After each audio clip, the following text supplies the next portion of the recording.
ವೀಕ್ಷಕರೇ, ಮಿಥುನ ರಾಶಿಯವರಿಗೆ ಯುಗಾದಿಯ ವರ್ಷ ಭವಿಷ್ಯ ಅಂದ್ರೆ ಈ ಯುಗಾದಿಯಿಂದ ಬರುವ ಯುಗಾದಿವರೆಗೆ ನಿಮಗಿರ್ತಕ್ಕಂತಹ ಫಲಾಫಲಗಳು ಆಯಾ ವ್ಯಯ ಯಾವ ರೀತಿಯಲ್ಲಿ ಇದೆ, ಈ ಒಂದು ವರ್ಷದಲ್ಲಿ ನಿಮಗೆ ಎಚ್ಚರಿಕೆ ಯಾವುದಿದೆ, ಬಹಳ ಮುಖ್ಯವಾಗಿ ಯಾವ ಎಚ್ಚರಿಕೆಯನ್ನ ನೀವು ನಿಭಾಯಿಸಿದ್ರೆ ಯಾವ ಫಲ ಸಿಗುತ್ತೆ ಅನ್ನುವಂತಹ ಅದ್ಭುತವಾದ ವಿಚಾರವನ್ನ ತಾವು ಈ ವಿಡಿಯೋದಲ್ಲಿ ತಿಳಿದುಕೊಳ್ತಾ ಇರ್ತಕ್ಕಂಥದ್ದು. ತಡ ಮಾಡೋದು ಬೇಡ, ವಿಡಿಯೋ ಸ್ಟಾರ್ಟ್ ಮಾಡೋಣ. 2026-27 ಅಂತಂದ್ರೆ ಈ ಯುಗಾದಿಯಿಂದ ನಿಮಗೆ ಗ್ರಹಗಳ ಪ್ರಭಾವ ಯಾವ ತರ ಇರುತ್ತೆ. ಶ್ರೀ ವಿಶ್ವಾವಸುನಾಮ ಸಂವತ್ಸರದಲ್ಲಿ 11ನೇ ತಾರೀಕು ಮಾರ್ಚ್ 2026 ಬುಧವಾರ ದಿವಸ ವಕ್ರವನ್ನ ತ್ಯಾಗ ಮಾಡಿ ಗುರು ಮಿಥುನ ರಾಶಿಯಲ್ಲಿ ಇರ್ತಕ್ಕಂಥದ್ದು. ಇನ್ನು ಗುರು ದಿನಾಂಕ 1/6/2026 ರಾತ್ರಿ 1:50 ಪುನರ್ಸು ನಕ್ಷತ್ರ 4ನೇ ಚರಣದಲ್ಲಿ ಕಟಕ ರಾಶಿಯನ್ನ ಪ್ರವೇಶ ಮಾಡ್ತಾ ಇರ್ತಕ್ಕಂಥದ್ದು. ಇನ್ನು 31ನೇ ತಾರೀಕು 10ನೇ ತಿಂಗಳು 2026 ಶನಿವಾರ ದಿವಸ 12:02 ಮಘ ನಕ್ಷತ್ರದ 1ನೇ ಚರಣದಲ್ಲಿ ಸಿಂಹ ರಾಶಿ ಪ್ರವೇಶ ಮಾಡ್ತಾ ಇರ್ತಕ್ಕಂಥದ್ದು. ಇನ್ನು ದಿನಾಂಕ 13/1/2026 ವಕ್ರಾರಂಭವನ್ನ ಮಾಡಿ 24/1/2027 ಆಶ್ಲೇಷ ನಕ್ಷತ್ರದ 4ನೇ ಚರಣದಲ್ಲಿ ವಕ್ರತ್ವದಲ್ಲಿ ಕಟಕ ರಾಶಿಗೆ ಪ್ರವೇಶ ಮಾಡಿ ವರ್ಷಾಂತ್ಯದವರೆಗೆ ಕಟಕ ರಾಶಿಯಲ್ಲಿರ್ತಕ್ಕಂಥದ್ದು ಗುರುವಿನ ಪ್ರಭಾವ. ಮಿಥುನ ರಾಶಿಯಲ್ಲಿ ಗುರು ಇರತಕ್ಕಂತ ಸಂದರ್ಭದಲ್ಲಿ ನೋಡಿ, ಭೂಮಿಯ ಮೇಲೆ ಬಹು ರಾಷ್ಟ್ರಗಳಲ್ಲಿ ಯುದ್ಧಗಳಾಗುವಂತಹ ಸನ್ನಿವೇಶಗಳಿರುತ್ತೆ, ಪ್ರಕೃತಿಯ ವಿಕೋಪಗಳಾಗುವಂತಹ ಸಂದರ್ಭಗಳಿರ್ತಕ್ಕಂಥದ್ದು, ಪರಸ್ಪರ ದೋಷಾರೋಪಗಳಿರ್ತದೆ, ದೋಷ, ಅಸೂಯೆ, ಸಿಟ್ಟು, ಕೋಪ ಇಂತಹ ಒಂದು ಸಂದರ್ಭಗಳು ಇರುತ್ತೆ. ಪ್ರಜೆಗಳು ವಿವಿಧ ಸಮಸ್ಯೆಗಳನ್ನ ಅನುಭವಿಸುವಂತಹ ಸಾಧ್ಯತೆಗಳು ಮಿಥುನ ರಾಶಿಯಲ್ಲಿ ಗುರು ಸಂಚರಿಸತಕ್ಕಂತ ಸಂದರ್ಭದಲ್ಲಿ ಆಗುತ್ತೆ. ಶನಿ ಪರಮಾತ್ಮ ನೋಡಿ, ಪರಾಭವ ನಾಮ ಸಂವತ್ಸರದಲ್ಲಿ ಶನಿಯು ವರ್ಷಾರಂಭದಿಂದ ವರ್ಷಾಂತ್ಯದವರೆಗೆ ಮೀನ ರಾಶಿಯಲ್ಲಿ ಇರ್ತಕ್ಕಂಥದ್ರಿಂದ ನೋಡಿ, ದಿನಾಂಕ 27/7/2026 ಸೋಮವಾರ ವಕ್ರಿಯವಾಗಿ 12/12/2026 ಶನಿವಾರ ವಕ್ರ ತ್ಯಾಗ ಮಾಡತಕ್ಕಂಥದ್ದು. ಇನ್ನು ಮೀನ ರಾಶಿಯಲ್ಲಿ ಸ್ಥಿತನಾಗಿರ್ತಕ್ಕಂಥ ಶನಿಯ ಪ್ರಭಾವ ಈ ಮಳೆಯ ಕೊರತೆ ಉಂಟಾಗುವಂಥದ್ದು, ಆಹಾರಗಳ ಕೊರತೆಗಳು ಉಂಟಾಗುವಂಥದ್ದು, ದ್ವಿದಳ ಧಾನ್ಯಗಳ ಏರಿಕೆ ಜಾಸ್ತಿ ಆಗುವಂತಹ ಸನ್ನಿವೇಶಗಳು, ಅಂದ್ರೆ ದುಡ್ಡು ತುಂಬಾ ಏರಿಕೆ ಆಗತ್ತೆ, ಅಭಾವ ಆಗತ್ತೆ. ಲೋಹ ಪದಾರ್ಥಗಳು, ಇನ್ನು ಈ ಗ್ರಹ ನಿರ್ಮಾಣಗಳು, ಕೆಲ ಸಾಮಗ್ರಿಗಳು, ಬೆಳ್ಳಿ, ಬಂಗಾರ ಇವು ಜಾಸ್ತಿ ಆಗುವಂತಹ, ಇವೆಲ್ಲ ವಸ್ತುಗಳ ಒಂದು ರೇಟ್ ಅನ್ನ ತುಂಬಾ ಜಾಸ್ತಿ ಆಗುವಂತಹ ಸಾಧ್ಯತೆಗಳು ಕಂಡು ಬರ್ತಾ ಇರತಕ್ಕಂಥದ್ದು. ವ್ಯಾಪಾರದಲ್ಲಿ ಕೆಲವೊಬ್ಬರಿಗೆ ಲಾಭವನ್ನ ಅನುಭವಿಸ್ತಕ್ಕಂಥದ್ದು. ಇನ್ನು ಈ ವರ್ಷದಲ್ಲಿ ಬಹಳ ವಿಶೇಷವಾಗಿ ನೀವು ಎಲ್ಲರೂ ಗಮನಿಸಬೇಕು, ಅಧಿಕ ಮಾಸ ಇದೆ. ಈ ವರ್ಷ ಅಧಿಕ ಮಾಸ ಇದೆ. ಬಹಳಷ್ಟು ಜನರಿಗೆ ತುಂಬಾ ಕನ್ಫ್ಯೂಸ್ ಆಗುತ್ತೆ ನೋಡಿ. ಪರಾಭವ ನಾಮ ಸಂವತ್ಸರದಲ್ಲಿ ಜ್ಯೇಷ್ಠ ಮಾಸ ಅಧಿಕ ಮಾಸ ಆಗ್ತಕ್ಕಂಥದ್ದು. ಅಪೂರ್ವ ದೇವತಾ ದರ್ಶನ ಮತ್ತು ಗ್ರಹಾರಂಭ ಮತ್ತು ವಾಸ್ತು ಶಾಂತಿ ಮತ್ತು ಸನ್ಯಾಸ ಗ್ರಹಣ ಮತ್ತು ವಕ್ರ ಗ್ರಹಣ, ಇನ್ನು ಉಪನಯನ, ದೀಕ್ಷಾ ಕಾರ್ಯಗಳು ಹಾಗೂ ವಿವಾಹ, ದೇವತಾ ಪ್ರತಿಷ್ಠೆ ಇವು ನಿಷಿದ್ಧವಾಗಿರತಕ್ಕಂಥದ್ದು ಗಮನದಲ್ಲಿಟ್ಕೋಬೇಕಾಗತ್ತೆ. ಈ ಪರಾಭವ ನಾಮ ಸಂವತ್ಸರದಲ್ಲಿ ಜಾಗತಿಕ ಫಲ ನೋಡಿ, ಪರಾಭವ ನಾಮ ಸಂವತ್ಸರವು ಚೈತ್ರ ಶುಕ್ಲ ಪ್ರತಿಪದ ದಿನಾಂಕ 19/3/2026 ಗುರುವಾರ ಬೆಳಗ್ಗೆ 6:54 ಪ್ರಾರಂಭ ಆಗ್ತಕ್ಕಂಥದ್ದು. ಪ್ರವೇಶ ಯಾವುದು? ಮೀನ ಲಗ್ನದಲ್ಲಿ ಪ್ರವೇಶ ಆಗ್ತಕ್ಕಂಥದ್ದು. ವರ್ಷ ಪ್ರವೇಶ ಮೀನ ಲಗ್ನ ಆಗಿರೋದ್ರಿಂದ ದಕ್ಷಿಣ ಪ್ರದೇಶಗಳಲ್ಲಿ ಸುಖ ಸಂತೋಷಗಳು ವೃದ್ಧಿ ಆಗುತ್ತೆ ಹಾಗೂ ಸುವೃಷ್ಟಿಯಿಂದಾಗಿ ಸಸ್ಯ ಸಂಕುಲ ವೃದ್ಧಿ ಆಗುವಂಥದ್ದು. ಮಧ್ಯಪ್ರದೇಶದಲ್ಲಿ ಬೆಳೆಗಳು ಸಸ್ಯ ಸಂಕುಲ ವೃದ್ಧಿ ಆಗ್ತಕ್ಕಂಥದ್ದು. ಇನ್ನು ಈ ಒಂದು ವರ್ಷದಲ್ಲಿ ನಿಮಗಿರ್ತಕ್ಕಂಥ ವಿಶೇಷವಾದ ಫಲದ ಬಗ್ಗೆ ನಾವಿಲ್ಲಿ ಮಾತಾಡೋದಾದ್ರೆ, ಮಿಥುನ ರಾಶಿಯವರ ತಕ್ಷಣ ಯಾವತ್ತಿಗೂ ಚತುರತೆ ಅನ್ನುವಂಥದ್ದಿರುತ್ತೆ, ಒಂದು ಜಾಣ್ಮೆ ಅನ್ನುವಂಥದ್ದಿರುತ್ತೆ, ಸಮಯ ಪ್ರಜ್ಞೆ ಅನ್ನುವಂಥದ್ದಿರುತ್ತೆ. ಚತುರತೆಯಲ್ಲಿ ನಿಸ್ಸೀಮರಾಗಿರ್ತಕ್ಕಂಥ ಮಿಥುನ ರಾಶಿಯವರು. ಆದ್ರೆ ದ್ವಂದ್ವ ಗುಣನೂ ಕೂಡ ಇರುತ್ತೆ. ಒಮ್ಮೆ ಎಸ್ ಅನ್ನೋದು, ಒಮ್ಮೆ ನೋ ಅನ್ನೋದು, ಒಮ್ಮೆ ಮಾಡೋದು, ಒಮ್ಮೆ ಅದರಿಂದ ಹೊರಗೆ ಬಂದ್ಬಿಡೋದು. ಇದು ಕೂಡ ನಿಮ್ಮ ಸೋಲಿಗೆ ಕಾರಣ ಆಗುವಂತಹ ಸಾಧ್ಯತೆಗಳು ಕಂಡು ಬರ್ತಾ ಇರತಕ್ಕಂಥದ್ದು. ಸಪ್ತಮ ದಶಮಾಧಿಪತಿಯಾದ ಬೃಹಸ್ಪತಿ ಹೆಚ್ಚು ಸಮಯ ನಿಮ್ಮ ರಾಶಿಯಲ್ಲೇ ಗೋಚರಿಸ್ತಕ್ಕಂಥದ್ರಿಂದ ಪರಿಣಾಮ ಏನಾಗುತ್ತೆ, ಬಹಳಷ್ಟು ಮನಸ್ಸಿಗೆ ಒಂದಿಷ್ಟು ಗೊಂದಲದ ವಾತಾವರಣ ಇರುತ್ತೆ, ಸ್ಪಷ್ಟತೆ ಅನ್ನುವಂಥದ್ದಿರೋದಿಲ್ಲ, ಅಸಂತುಷ್ಟವಾಗಿರ್ತಕ್ಕಂಥ ಭಾವನೆ ಇರುತ್ತೆ, ಏನೋ ಒಂಥರ ಸಮಾಧಾನ ಇಲ್ಲದಂತಹ ಕೆಲಸ ಮಾಡ್ತಾ ಇರ್ತೀರಿ, ಸಂತೋಷ ಇರೋದಿಲ್ಲ, ದುಡ್ಡು ಬರ್ತಾ ಇರ್ತದೆ, ಉಳಿಸ್ಕೊಳಕ್ ಆಗಲ್ಲ, ಏನೋ ಒಂದ್ ಸ್ವಲ್ಪ ಮನಸ್ಸಿನಲ್ಲಿ ಗೊಂದಲದ ಛಾಯೆ ಕಂಡು ಬರುವಂತದ್ದು. ಇನ್ನು ಈ ಆ, ಮಕ್ಕಳ ವಿಚಾರಕ್ಕೆ ಸಂಬಂಧಪಟ್ಟಂತಹ ಒಂದಿಷ್ಟು ಮನಸ್ಸಿರುತ್ತೆ. ಮಕ್ಕಳಿಗೋಸ್ಕರ ಏನೋ ಒಂದು ಚಿಂತೆ ಮಾಡಿರ್ತೀರಿ, ಮಕ್ಕಳಿಗೋಸ್ಕರ ಏನೋ ಒಂದು ಪ್ಲಾನ್ ಮಾಡಿರ್ತೀರಿ, ಮಕ್ಕಳಿಗೋಸ್ಕರ ಏನೋ ಒಂದು ಕೊಡಿಸ್ಕೊಡ್ಬೇಕು ಅವ್ರಿಗೆ, ಅಥವಾ ಅವ್ರಿಗೆ ಖರ್ಚು ಮಾಡ್ಬೇಕು, ಅವ್ರಿಗೆ ಮದುವೆ ಮಾಡ್ಬೇಕು, ಅವ್ರಿಗೆ ಕೆಲಸ ಕೊಡಬೇಕು, ಅಥವಾ ಅವ್ರಿಗೆ ಶಿಕ್ಷಣವನ್ನ ಕೊಡಬೇಕು. ಈ ರೀತಿ ವಿಷಯಕ್ಕೆ ಸಂಬಂಧಪಟ್ಟಂತ ಏನೋ ಒಂದು ಚಿಂತೆ ನಿಮ್ಮ ಮನಸ್ಸಿನಲ್ಲಿ ಕಾಡುತ್ತೆ. ಇನ್ನು ನಿಮ್ಮ ಬಂಧು ಬಾಂಧವರಲ್ಲಿ ವಿನಾಕಾರಣ ವಿರೋಧಗಳು ಉಂಟಾಗುವಂಥದ್ದು, ಸುಮ್ನೆನೆ ಅಪಾರ್ಥ ತಿಳ್ಕೊಂಡ್ಬಿಡೋದು.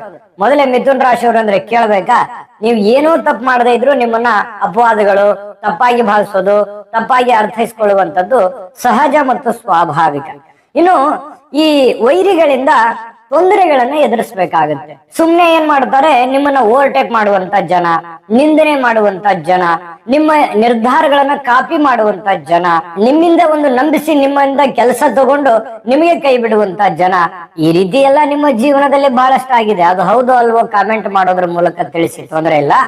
ಇನ್ನು ಈ ಬಹಳ ವಿಶೇಷವಾಗಿ ಸ್ವಲ್ಪ ಕೆಲವೊಂದು ಜನಗಳಿಂದ ಕಿರಿಕಿರಿ ಅಥವಾ ವ್ಯಾಪಾರದಲ್ಲಿ ಕಿರಿಕಿರಿ, ಏನೋ ಒಂಥರ ಜನಗಳ ತೊಂದರೆಗಳು, ಕಾಟಗಳು, ವಿಘ್ನಗಳು, ಕೆಲವೊಮ್ಮೆ ಘಟನೆಗಳು, ಈ ರೀತಿಯಾಗಿರತಕ್ಕಂತ ಸನ್ನಿವೇಶಗಳು ಕಂಡು ಬರುತ್ತೆ. ಇನ್ನು ಕೆಲವೊಮ್ಮೆ ಈ ಜನರೊಂದಿಗೆ ಹಣಕಾಸಿನ ವಿಚಾರಕ್ಕೆ ಸಂಬಂಧಪಟ್ಟಂತಹ ಗೊಂದಲಗಳಿರ್ತವೆ. ಯಾವ್ದೋ ಒಂದು ವ್ಯವಹಾರ ಮಾಡಿರ್ತೀರಿ, ಯಾವ್ದೋ ಒಂದು ದುಡ್ಡು ಇನ್ವೆಸ್ಟ್ಮೆಂಟ್ ಮಾಡಿರ್ತೀರಿ, ಸಡನ್ ಆಗಿ ಏನೋ ಒಂಥರ ಹಣಕಾಸಿನ ಮೇಲೆ ಪರಿಣಾಮಗಳನ್ನ ಉಂಟು ಮಾಡುವಂತಹ ಸಾಧ್ಯತೆಗಳು ಕಂಡು ಬರುತ್ತೆ. ಆದರೆ ಈ ವರ್ಷದಲ್ಲಿ ಕಾರ್ತಿಕ ಮಾಸದ ನಂತರ ಪುಷ್ಯ ಮಾಸದವರೆಗೆ ಅಂದುಕೊಂಡಂತ ಕಾರ್ಯದಲ್ಲಿ ನಿಮಗೆ ಜಯ ಸಿಗುತ್ತೆ. ಅಂದ್ರೆ ನಿಮಗೆ ಅವಾಗ ಒಂದು ಗುರುವಿನ ಪ್ರಭಾವ ಚೆನ್ನಾಗಿರುತ್ತೆ. ಒಂದು ನೂತನ ಉದ್ಯೋಗಗಳನ್ನ ಮಾಡುವಂತಹ ಸಾಧ್ಯತೆಗಳಿದೆ. ಆ ಉದ್ಯೋಗದಲ್ಲಿ ಲಾಭವಾಗುವಂತಹ ಸನ್ನಿವೇಶಗಳಿದೆ. ಧನ ಲಾಭಗಳು ಉಂಟಾಗುವಂತಹ ಸಾಧ್ಯತೆಗಳಿದೆ. ಇನ್ನು ವಿವಾಹದ ಆಗದೆ ಇದ್ದಂತವ್ರಿಗೆ ವಿವಾಹ ಇಲ್ಲ, ವಿವಾಹದ ಬಗ್ಗೆ ಚಿಂತೆ ಮಾಡ್ತಾ ಇದ್ದೇನೆ ಅಂತಂದ್ರೆ ಮದುವೆ ಯೋಗಗಳು ಕಂಡು ಬರ್ತಾ ಇರತಕ್ಕಂಥದ್ದು. ಇಲ್ಲ ಮಕ್ಕಳ ವಿವಾಹ ಮಾಡ್ಬೇಕು ಅಂದ್ರೆ ಖಂಡಿತವಾಗ್ಲೂ ಮಾಡುವಂತ ಸಾಧ್ಯತೆಗಳು ಕಂಡು ಬರ್ತಾ ಇರತಕ್ಕಂಥದ್ದು. ಆದ್ರೆ ಈ ಸ್ಟೋರಿಯಲ್ಲಿ ಟ್ವಿಸ್ಟ್ ಏನು ಅಂತಂದ್ರೆ, ಶನಿ ಪರಮಾತ್ಮ ಈ ಒಂದು ವರ್ಷದಲ್ಲಿ ನಿಮಗೇನು ಫಲ ಕೊಡ್ತಾನೆ ಅನ್ನುವಂಥದ್ದು ಬಹಳ ಅಂದ್ರೆ ಬಹಳ ಇಂಪಾರ್ಟೆಂಟ್ ಆಗುತ್ತೆ. ಇದೇ ಇರೋದು ಮೇನು. ಶನಿ ಪರಮಾತ್ಮನಿಂದ ಒಳ್ಳೇದಿದೆಯಾ ಕೆಟ್ಟದಿದೆಯಾ ಅಥವಾ ಎಚ್ಚರಿಕೆ ಇದ್ರೆ ಅದಕ್ಕೆ ಏನ್ ಪರಿಹಾರ ಮಾಡ್ಕೋಬೇಕು, ಬಹಳಷ್ಟು ವಿಚಾರಗಳು. ವಿಡಿಯೋ ಈಗ ಪ್ರಾರಂಭ ಆಗಿದೆ, ಬಹಳ ಇಂಟ್ರೆಸ್ಟಿಂಗ್ ಆಗಿರುತ್ತೆ. ಅದನ್ನ ನೋಡೋದಕ್ಕಿಂತ ಮುಂಚೆ ಒಂದು ಇಂಟ್ರೆಸ್ಟಿಂಗ್ ಆಗಿ ನಿಮಗಾಗಿನೇ ಒಂದು ವಿಡಿಯೋ ಇದೆ, ಅದನ್ನ ನೋಡ್ಕೊಂಡು. ವೀಕ್ಷಕರೇ, ನೀವಿನ್ನೂ ನಿಮ್ಮ ಜಾತಕ ಬರಸೇ ಇಲ್ವಾ? ನಿಮ್ಮ ಮಕ್ಕಳ ಜಾತಕ ನೀವಿನ್ನೂ ತೆಗೆದುಕೊಂಡೇ ಇಲ್ವಾ? ಜಾತಕ ತಗೊಳ್ಳುವಂತದ್ದಕ್ಕೆ ಒಂದು ಸುವರ್ಣ ಅವಕಾಶ ಇದೆ. ಈ ವಿಡಿಯೋದ ಕೆಳಗಡೆ ಅಂದ್ರೆ ಡಿಸ್ಕ್ರಿಪ್ಷನ್ ಇದೆ, ಈ ವಿಡಿಯೋದಲ್ಲ, ಈ ವಿಡಿಯೋದ ಕೆಳಗಡೆ ಡಿಸ್ಕ್ರಿಪ್ಷನ್ ಇದೆ. ಆ ಡಿಸ್ಕ್ರಿಪ್ಷನ್ ಅಲ್ಲಿ ಒಂದು ಲಿಂಕ್ ಇದೆ. ಆ ಲಿಂಕಿನ ಮೇಲೆ ಕ್ಲಿಕ್ ಮಾಡಿದ್ರೆ ಮತ್ತೊಂದು ವಿಡಿಯೋ ಓಪನ್ ಆಗುತ್ತೆ. ಆ ವಿಡಿಯೋ ನೋಡಿದ ಮೇಲೆ ನಿಮಗೆ ಜಾತಕದ ಸಂಪೂರ್ಣ ಮಾಹಿತಿ ಸಿಗುತ್ತೆ. ನೀವು ಉಪಯೋಗ ಮಾಡ್ಕೊಳ್ಳಿ ಅಂತ ಹೇಳ್ತಾ, ಈಗಲೇ ಆರ್ಡರ್ ಮಾಡ್ಕೊಂಡು ತರಿಸ್ಕೊಳ್ಳಿ ಅಂತ ಹೇಳ್ತಾ. ನೋಡಿದ್ರಲ್ಲ ವೀಕ್ಷಕರೇ, ಇದು ಆರ್ಡಿನರಿ ಜಾತಕ ಅಲ್ಲ. ಭಾರತದ ಎಲ್ಲ ಭಾಷೆಗಳಲ್ಲಿ ಸಿಗ್ತಕ್ಕಂತ ಸಂಪೂರ್ಣವಾದ ಜನ್ಮ ಜಾತಕ, ಪ್ರತಿ ಇದಾಗಿರ್ತಕ್ಕಂಥದ್ದು 80ರಿಂದ 100 ಪುಟ ನಿಮ್ಮ ಒಬ್ಬರದೇ ಫಲ ಇದು. ಹಾಗಾಗಿ ಈಗಲೇ ನಂಬಿಕೆ ವಿಶ್ವಾಸದಿಂದ ಆರ್ಡರ್ ಮಾಡ್ಕೊಂಡು ತರಿಸ್ಕೊಳ್ಳಿ. ನೀಲಾಂಜನ ಸಮಭಾಸನಾದ ಶ್ರೀ ಶನಿ ಮಹಾತ್ಮನು ದಶಮ ಅಂದ್ರೆ ಕರ್ಮ ಭಾವದಲ್ಲಿ ಸಂಚರಿಸ್ತಕ್ಕಂಥದ್ದು. ಈ ಒಂದು ವರ್ಷದಲ್ಲಿ ಏನಾಗುತ್ತೆ, ಸಾರ್ವಜನಿಕವಾಗಿ ಕೆಲವೊಂದು ಸುಮ್ನೆ ಅಪವಾದಕ್ಕೆ ಗುರಿಯಾಗುವಂತಹ ಸನ್ನಿವೇಶ, ಮಾಡದೇ ಇರತಕ್ಕಂತ ತಪ್ಪನ್ನ ತಪ್ಪಿತಸ್ಥರು ಅನ್ನುವಂತಹ ಒಂದು ಅಪವಾದಗಳನ್ನು ಕೂಡ ಇರುವಂತದ್ರಿಂದ ನೀವು ಜಾಣ್ಮೆ ಮತ್ತು ತಾಳ್ಮೆಯನ್ನ ವಹಿಸ್ಕೊಂಡ್ರೆ ಏನು ಸಮಸ್ಯೆ ಆಗಲ್ಲ. ಇದ್ರ ಬಗ್ಗೆ ನೀವು ಗಮನದಲ್ಲಿಟ್ಕೋಬೇಕು. ಇನ್ನು ಈ ಭಯ ಪ್ರಸಂಗಗಳಿಂದ ಮಾನಸಿಕವಾಗಿ ಸ್ವಲ್ಪ ದುಗುಡ ಇರುತ್ತೆ. ನಿಮ್ಮಲ್ಲಿನೇ ಒಂಥರ ಮಾಡ್ಲಾ ಬೇಡ್ವಾ, ಈ ಕೆಲಸ ಮಾಡಿದ್ರೆ ಒಳ್ಳೇದಾಗತ್ತಾ ಇಲ್ವಾ, ಮತ್ತೆ ನಾನು ಈ ನಿರ್ಧಾರ ತಗೋಬೇಕಾ ತಗೋಬಾರ್ದ, ಈ ರೀತಿಯಾಗಿರ್ತಕ್ಕಂತಹ ನಿಮ್ಮ ಮನಸ್ಸಿನಲ್ಲಿ ತೊಳಲಾಟಗಳಿಗೆ ಕಾರಣ ಮಾಡ್ತಾನೆ ಶನಿ ಪರಮಾತ್ಮ.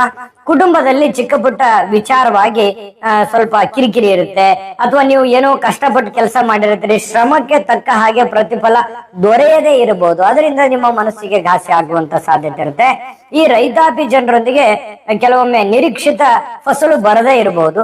ಇನ್ನು ರಾಜಕೀಯ ಒಂದು ಪ್ರತಿಸ್ಪರ್ಧಿಗಳು ನಿಮ್ಮನ್ನ ಸ್ವಲ್ಪ ಗುರಿಯಾಗಿಸಿಕೊಂಡು ನಿಮ್ಮನ್ನ ಸೋಲಿಕೆ ಕಾರಣ ಮಾಡುವಂತಹ ಸನ್ನಿವೇಶಗಳು ಸೃಷ್ಟಿ ಆಗ್ಬಹುದು. ಆದ್ರೆ ಇದು ಎಲ್ಲದನ್ನು ಮೆಟ್ಟಿ ನಿಲ್ಲುವಂತ ಶಕ್ತಿ ಖಂಡಿತವಾಗ್ಲೂ ಇದೆ ಶನಿ ಪರಮಾತ್ಮನಿಗೆ. ಕೆಲವೊಂದು ಪರಿಹಾರಗಳಿದಾವೆ, ಆ ಪರಿಹಾರಗಳನ್ನ ನೀವು ಫಾಲೋ ಮಾಡಿದ್ರೆ ಅಂತಂದ್ರೆ ಖಂಡಿತವಾಗ್ಲೂ ಒಳ್ಳೆ ಫಲ ಸಿಗುತ್ತೆ. ಕೆಲವೊಮ್ಮೆ ಏನಾಗುತ್ತೆ, ಸ್ಥಾನಗಳು ಕೆಳಗಿಳಿಯುವಂಥದ್ದು, ಮೇಲೆ ಹೋಗ್ಬೇಕಾದಂತ ಅವಕಾಶಗಳಿರುತ್ತೆ, ಮೇಲೆ ಹೋಗಕ್ಕಾಗಲ್ಲ. ಸರ್ಕಾರಿ ಅರೆ ಸರ್ಕಾರಿ ಕೆಲಸ ಮಾಡ್ತಕ್ಕಂಥವ್ರಿಗೆ ಸ್ವಲ್ಪ ಜನಗಳಿಂದ ಕಿರುಕುಳಗಳು ಉಂಟಾಗುವಂಥದ್ದು, ಈ ರೀತಿಯಾಗಿರ್ತಕ್ಕಂಥ ಸನ್ನಿವೇಶಗಳು ಇರುತ್ತೆ ಶನಿ ಪರಮಾತ್ಮನ ಪ್ರಭಾವ. ಇನ್ನು ವಿಶೇಷವಾಗಿ ರಾಹು ಗ್ರಹ ಏನೆಲ್ಲ ಒಂದು ಫಲ ಸಿಗುತ್ತೆ ಅಂತಂದ್ರೆ ನೋಡಿ, ಮನೆಯಲ್ಲಿ ಶುಭ ಸಮಾರಂಭಗಳನ್ನ ಉಂಟು ಮಾಡತಕ್ಕಂಥದ್ದು. ರಾಹುವಿನ ಪರಿಣಾಮ ತುಂಬಾ ಚೆನ್ನಾಗಿದೆ.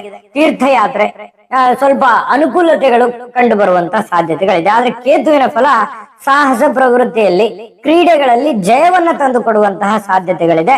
ಸಹೋದರರೊಂದಿಗೆ ಸ್ವಲ್ಪ ಮಾತಿನ ಕಲಹಗಳು ಉಂಟು ಮಾಡುವಂತ ಸಾಧ್ಯತೆ ಇರೋದ್ರಿಂದ ಯಾರಿಗೂ ತಲೆ ಕೆಡ್ಸಕೊಳಕ್ ಹೋಗ್ಬೇಡಿ. ಅಂದ್ರೆ ಯಾರ ಮಾತಿಗೆ ಮಾತು ಕೊಟ್ಟು ಮನಸ್ತಾಪಗಳನ್ನ ಮಾಡ್ಕೊಳ್ಳಿಕ್ ಹೋಗ್ಬೇಡಿ.